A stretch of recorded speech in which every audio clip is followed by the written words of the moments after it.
প্রিয় দর্শক মণ্ডলী, আজ আমরা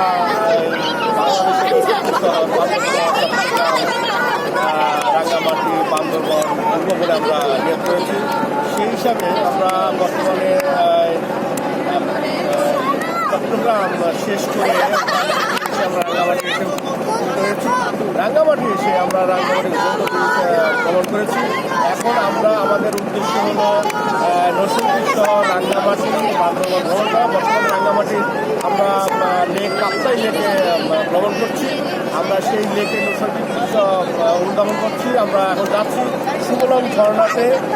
আমরা ইতিমধ্যে আদিবাসী গ্রাম বৌদ্ধ মূর্তি চাংপাঙে যাবো, কেদারপুরে যাবো, মারমেড যাবো, অভাব ঝুলন্ত ব্রিজে খবর করেছি।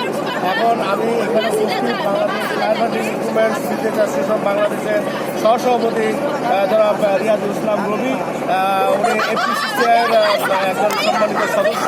উনি আমাদেরকে বলবেন আজকে এই সফরে ওনার কীরকম লাগলো, কেমন লাগলো, তার অনুভূতিটা কী। উনি ইতিপূর্বে ইন্ডিয়া ভ্রমণ করে এসেছেন, সেই ইন্ডিয়াতে ওনার কেমন লেগেছে, বাংলাদেশকে কম্পেয়ার করে উনি কীভাবে বাংলাদেশকে তুলে করতে পারেন সেই ব্যাপারে ওনার কাছে একটা অভিমত চাবো আমি। আর উপস্থিত সম্মানিত অন্যান্য একটু ওখানে আছে উপস্থিত অন্যান্য আমাদের সহপাঠী বৃন্দ তারা ভ্রমণে এসেছেন, এখানে এসেছেন। আরও অন্যান্য আমাদের পরিবারের সদস্যজন অনেকে এসেছেন, আনন্দ করছেন, ফুর্তি করছেন। ওনাকে জানতে চাই যে আমরা যে এখন সুতরাং ঢাকাতে যাচ্ছি, এই যে যাওয়ার পথে যে এত নৈসর্গিক সৌন্দর্য দেশ আমরা অনেকে আমরা জানি না যে এটা এত সৌন্দর্য, সেই সৌন্দর্য সম্পর্কে আমাকে ধন্যবাদ সোহেল সাহেব। আজকে আমরা যে ভ্রমণ করছি এটা গত 2 দিন আগে থেকে আমরা শুরু করছিলাম ভ্রমণ। আজকে ভ্রমণটা হচ্ছে আমরা জাফলং পাহাড়ে যাব, ওখানে ঝর্ণা দেখব। আমি ইন্ডিয়াতে গেছিলাম, ওখানকার যে বাংলাদেশের যে প্রাকৃতিক দৃশ্য, প্রাকৃতিক সৌন্দর্য, এটা মনোরম দৃশ্য। আর মানে না দেখে এটাকে বুঝিয়ে বলতে পারবো না।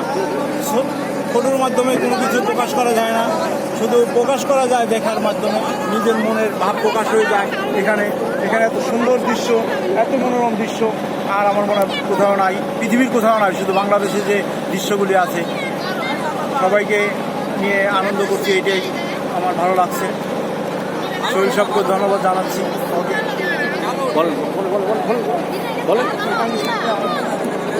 ধন্যবাদ রিয়াজুল ইসলাম রবি, আপনাকে যথেষ্ট ধন্যবাদ। আপনি বাংলাদেশকে এই নৈসর্গিক শহর হিসাবে তুলে ধরেছেন। হ্যাঁ, যথেষ্ট কারণ আছে বাংলাদেশকে এরকম সুন্দর করে তুলে ধরার। কারণ বাংলাদেশ একটা নদ নদী পাহাড় পর্বতে ঘেরা একটা দেশ। যদিও পৃথিবীর অন্যান্য দেশে অনেক কিছু দেখার মতো আছে, বাংলাদেশেও বিদেশিরা ভূয়সী প্রশংসা করেন।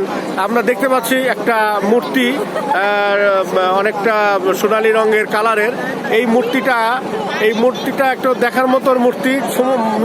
লেকের মাঝে একটা দ্বীপের মতো এলাকা, সেই দ্বীপের মধ্যে এই মূর্তিটা দণ্ডমান রয়েছেন। মনে হচ্ছে শান্তির বার্তা দিচ্ছেন, দেখায় দিচ্ছেন যে আপনারা আসেন, স্বাগত জানাচ্ছে। আমাদের মনে হচ্ছে সে আমাদেরকে স্বাগত জানাচ্ছে তার এই দ্বীপে আসার জন্য, তার এই সুন্দর নৈসর্গিক অংশটাকে দেখার জন্য হয়তো স্বাগত জানাচ্ছে।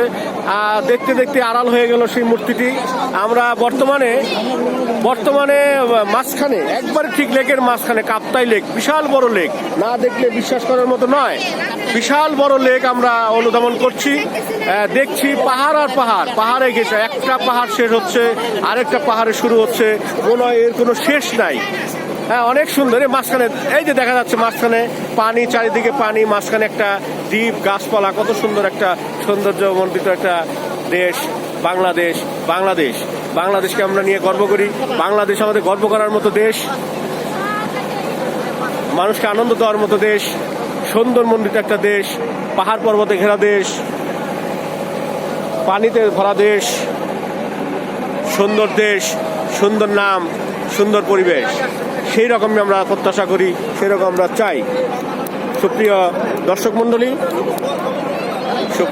মণ্ডলী, এখানে সফরসঙ্গী হিসাবে আছে জামাল, আমার ফ্রেন্ড জামাল। হ্যাঁ, জামাল বিস্কুট খাওয়াচ্ছেন, ভালো কথা, সুন্দর। আর হ্যালো, হ্যাঁ জামালকে দেখতে পাচ্ছেন আপনারা। জামালকে দেখুন ভালো করে। হ্যাঁ, সালাম দিয়েছেন। ওয়ালাইকুম আসসালাম। একটু ধরেন।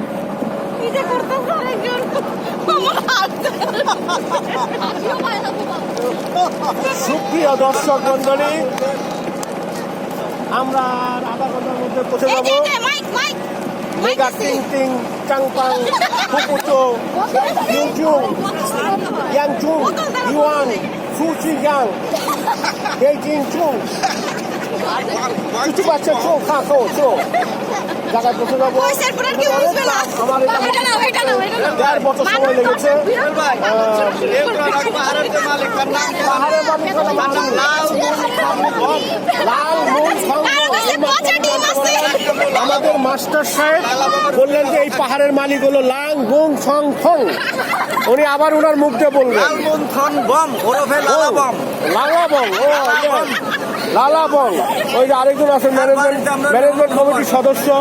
এই এত আনন্দের মাঝে চকলেট নাই, বিস্কুট নাই, এটা তো খুব খারাপ কথা। আমরা যে হোটেলে ছিলাম থানচি হোটেলের মালিকের নাম হলো উলামিয়া। তাও ভালো।